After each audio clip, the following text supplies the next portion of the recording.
ముఖ్యమంత్రి రేవంత్ రెడ్డి మధ్యాహ్నం హస్తిన వెళ్తున్నారు. బీసీ రిజర్వేషన్లపై న్యాయపరంగా ముందుకు వెళ్లాలని ప్రభుత్వం నిర్ణయించింది. ఇందులో భాగంగానే సీఎం, డిప్యూటీ సీఎం, పలువురు మంత్రులు ఢిల్లీ వెళ్తున్నారు. బీసీ కోటా అంశంపై న్యాయ నిపుణులతో డిస్కస్ చేయనున్నారు. ఇప్పటికే రాష్ట్రపతికి బీసీ బిల్లులు పంపి 5 నెలలు కావస్తుంది. గవర్నర్ కు పంచాయతీరాజ్ చట్టం 2018 సవరణకు సంబంధించిన ఆర్డినెన్స్ కూడా పంపించి నెల రోజులు దాటింది. దీనిని కూడా రాష్ట్రపతికి పరిశీలనకు పంపారు. ఇటీవల రాష్ట్రపతి గవర్నర్లకు బిల్లుల ఆమోదం విషయంలో సుప్రీంకోర్టు గడువు విధించింది. ఇందులో రాష్ట్రపతికి 3 నెలలు, గవర్నర్కు నెల టైమే ఉంది. దీనికి సంబంధించిన కేసు ప్రస్తుతం సుప్రీంలో కొనసాగుతుంది. ఈ కేసులోనే రాష్ట్ర సర్కార్ ఇంప్లీడ్ కానున్నట్లు తెలుస్తోంది. ఇందుకోసం ప్రత్యేకంగా 2 లాయర్లను కూడా నియమించినట్లు సమాచారం. మరోవైపు లోకల్ బాడీ ఎన్నికల్లో బీసీ కోటా అంశంపై ప్రభుత్వం మంత్రుల సబ్ కమిటీ నియమించింది. డిప్యూటీ సీఎం భట్టి, మంత్రులు ఉత్తమ్ కుమార్ రెడ్డి, శ్రీధర్ బాబుతో ఏర్పాటైన కమిటీ కూడా రిజర్వేషన్లపై నిన్న సమావేశమైంది. ఒకవైపు కోర్టు సెప్టెంబర్ 30లోగా స్థానిక సంస్థల ఎన్నికలు నిర్వహించాలని ఆదేశించడం, ఇంకోవైపు బీసీ రిజర్వేషన్ల బిల్లులు రాష్ట్రపతి దగ్గర పెండింగ్ లో ఉండడంతో ఏం చేయాలనే దానిపై చర్చించారు. Right, CM Delhi tour, BC quota అంశానికి సంబంధించిన మరిన్ని డీటెయిల్స్ మనకి యాదగిరి లైవ్ లో అందిస్తారు. యాదగిరి, సీఎం మంత్రుల హస్తినా టూర్ డీటెయిల్స్ ఏంటి?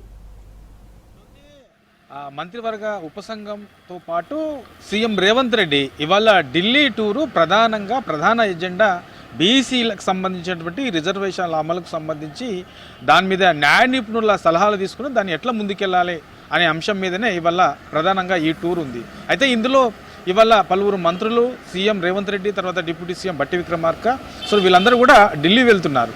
ఢిల్లీ వెళ్ళి అక్కడ ఉన్నటువంటి జస్టిస్ సుదర్శన్ రెడ్డితో పాటు ప్రముఖ న్యాయ నిపుణుల సలహాలు తీసుకున్నారు.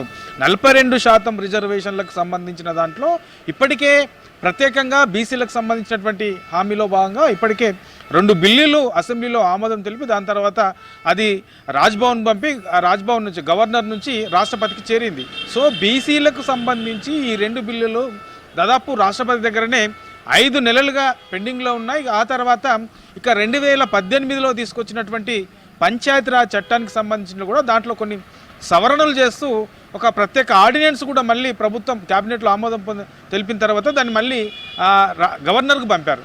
అది కూడా మళ్ళీ గవర్నర్ నుంచి రాష్ట్రపతికి పోయింది. అంటే ఆర్డినెన్స్కి సంబంధించి రాష్ట్రపతి దగ్గర పెండింగ్లో ఉండి నెల రోజులు అవుతుంది. తర్వాత బీసీ బిల్లులకు సంబంధించి 2 బిల్లులు పెండింగ్లో ఉండి 5 నెలలు అవుతుంది. మరి మరో పక్కనేమో హైకోర్టు సెప్టెంబర్ 30లోపు స్థానిక సంస్థల ఎన్నికలు నిర్వహించాలని చెప్పేసి హైకోర్టు సూచనలు చేసింది.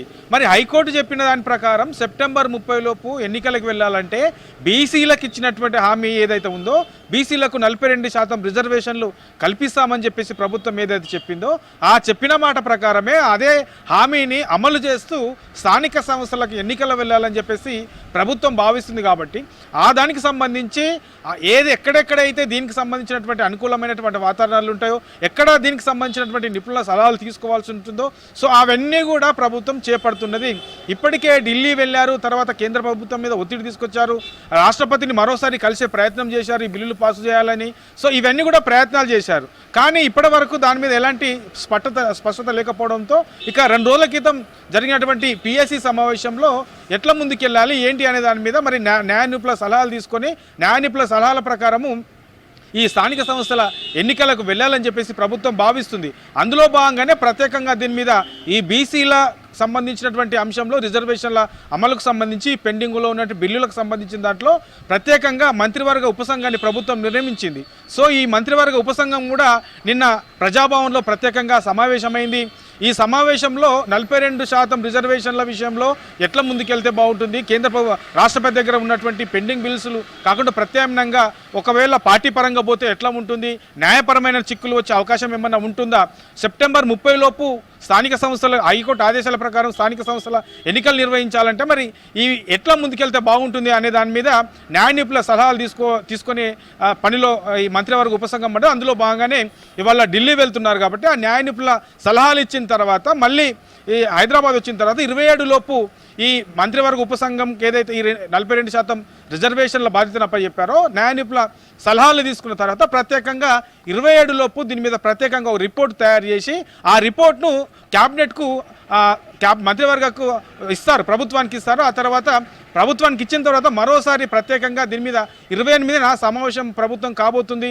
అందులో మంత్రులు తర్వాత సీఎం రేవంత్ రెడ్డి కూర్చొని మళ్ళీ ఈ ఏదైతే రిపోర్ట్ ఇచ్చారో రిపోర్ట్ మీద మరోసారి చర్చించి ఎట్లా ముందుకెళ్ళాలి ఏంటి, సెప్టెంబర్ 30 లోపే ఎన్నికలకు వెళ్ళాలా, ఎన్నికలు నిర్వహించాలా, లేదంటే దీని మీద ప్రత్యామ్నాయం ఇంకా మరీ గడువు కూడా తీసుకోవాలా, హైకోర్టుకి ఏం చెప్పాలి అనుకున్న దాని ప్రకారమే ముందుకెళ్ళాలా, పార్టీ పరంగా ఇస్తే న్యాయపరమైన చిక్కులు రాకుండా ఎట్లా ఉంటే బాగుంటుంది. ఇట్లా ఓవరాల్గా ఈ అన్ని కోణాలలో కూడా చర్చించి 29న క్యాబినెట్ సమావేశం ఉన్నది. ఆ క్యాబినెట్ సమావేశంలో చర్చించి అందులో కీలకమైనటువంటి నిర్ణయం తీసుకునే అవకాశం అయితే ఉంటుంది. ఎందుకంటే ఇప్పటికే సెప్టెంబర్ 30 లోపు ఎన్నికలు నిర్వహించాలి హైకోర్టు చెప్పింది కాబట్టి ఇక న్యాయ నిపుణుల సలహా కూడా తీసుకుంటుంది ప్రభుత్వం.